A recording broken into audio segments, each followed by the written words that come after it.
अस्सलाम वालेकुम, नमस्कार। आस्था के पर्व, मित्रता के पर्व, यह है रमजान पर्व। रमजान शरीफ है मेरा, रमजान शरीफ है।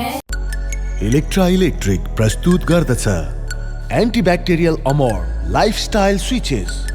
नेपालमै पहिलो पटक समय सापेक्षित नयाँ युगका लागि नयाँ स्विचहरू। रमजान एक ऐसा पवित्र पर्व है जिसे हर एक मुसलमान आस्था के तौर पर मनाते हैं। इस्लामिक धर्म के अनुसार रमजान मनाने वाले महीने को इबादत का महीना भी कहा जाता है। इस पर्व में पूरा महीना और एक महीने रमजान के पर्व को धूमधाम के साथ मनाया जाता है। आप सभी को ये भी कतूलता होता होगा जो कि रमजान क्या है, आइए बताते हैं। रमजान अरबी शब्द है जिसका अर्थ है कि चिलचिलाती गर्मी यानी कि सूखापन।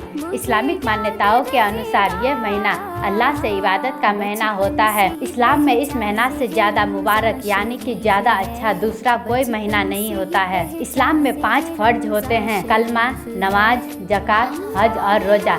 इस्लाम के 5 फर्ज में से एक है रोजा, जो कि ये हर मुसलमान पर फर्ज है। इस माह में इबादत के नियम बहुत कड़े होते हैं। रमजान अपने कठोर नियमों के लिए पूरे दुनिया में जाना जाता है। मान्यता है कि इस महीने में इबादत का सवाब भी आम दिनों की अपेक्षा 70 गुना बढ़ा दिया जाता है। पौराणिक मान्यताओं के अनुसार रमजान के महीने के दौरान इस्लामिक पैगंबर हजरत मोहम्मद सल्लल्लाहु अलैहि वसल्लम पे कुरान नाजिल हुई थी। इसलिए मुस्लिम समुदाय में रमजान के महीने को खास माना जाता है और पूरी दुनिया में पैगंबर हजरत मोहम्मद सल्लल्लाहु अलैहि वसल्लम पर पवित्र कुरान के अवतरण के उपलक्ष्य में रोजे रखकर रमजान के महीने को पवित्र माह का पर्व के रूप में मनाते हैं। इस पाक महीने को शब-ए कदर कहा जाता है। इस महीने में 5 शब-ए कदर है और 5 शब-ए कदर में रात भर इबादत किया जाता है। रमजान के आखिरी 10 दिनों में खास इबादतगार लोगों इत्तिकाफ में बैठते हैं। इत्तिकाफ का मतलब है दिन रात अल्लाह की इबादत करना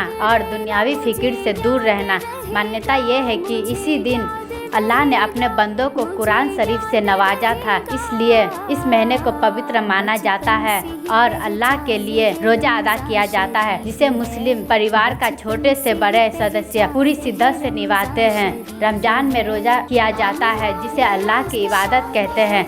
ये वो महीना है जब मुस्लिम किसी से जलने, किसी की चुगली करने, गुस्सा करने से परहेज करते हैं, तभी रोजा पूरा होता है। सुबह में सहरी के लिए जल्दी उठना पड़ता है और कुछ खाने के बाद ही रोजा शुरू होता है। नमाज पढ़नी होती है और कुरान की तिलावत करनी होती है। इसके बाद पूरा दिन ना तो कुछ खा सकते हैं और ना पी सकते हैं।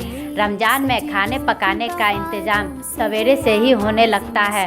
तरह तरह के लजीज खाने बनते हैं। शाम को अगर दस्तरखान देखा जाए तो दिल ललचा जाएगा। सुबह में जब खाते हैं तो उसे सहरी और जब शाम को खाया जाता है तो उसे इफ्तार कहा जाता है। शाम को सूरज डूबने के बाद कुछ समय के अंदर रहते हुए रोजा खोला जाता है, जिसका समय निश्चित होता है। रात को एक निश्चित समय पर तरावीह की नमाज अदा की जाती है। साथ ही मस्जिदों में कुरान भी पढ़ी जाती है, मगर वो नमाज की तरह पढ़ी जाती है। इस्लामिक मान्यताओं के अनुसार रमजान के महीने में रोजे रखकर दुनिया में रह रहे गरीबों के दुख दर्द को महसूस किया जाता है।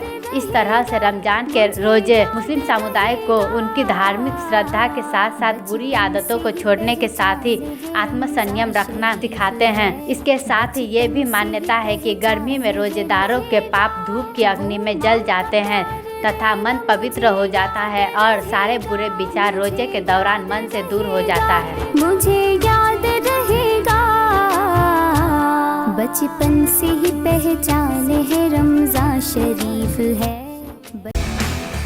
SML Isuzu, authorized distributor for Nepal, National Motors. उत्कृष्ट गहुँबाट तयार गरिएको ज्ञानचक्की आटा, खेल दुगर समूहको उत्कृष्ट उत्पादन। जहाँ इच्छा त्यहाँ भाइनेट अब सबै कनेक्टेड। इलेक्ट्रा इलेक्ट्रिक प्रस्तुत गर्दछ एन्टिब्याक्टेरियल अमोर लाइफस्टाइल स्विचेस। नेपालमै पहिलो पटक समय सापेक्षित नयाँ युगका लागि नयाँ स्विचहरू। शुद्धता त अब बाबा सनफ्लावर ओइलको प्याकेटमै पाइन्छ। बाबा सनफ्लावर ओइल, शुद्धता यसमै भेटिन्छ।